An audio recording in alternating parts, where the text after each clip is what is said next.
Beans and cupcakes actually make a lot of sense.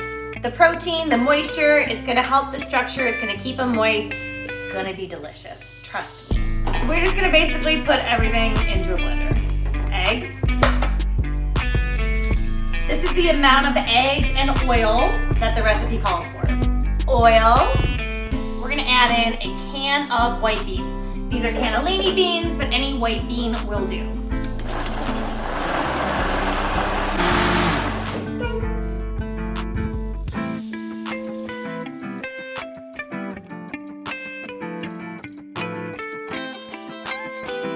It tastes exactly like a regular cupcake. There is not a hint of bean. It's just a nice way to get something a little bit healthier and something that's a little bit more indulgent. Always need a sprinkle. And ta-da! Eating cupcakes, who knew?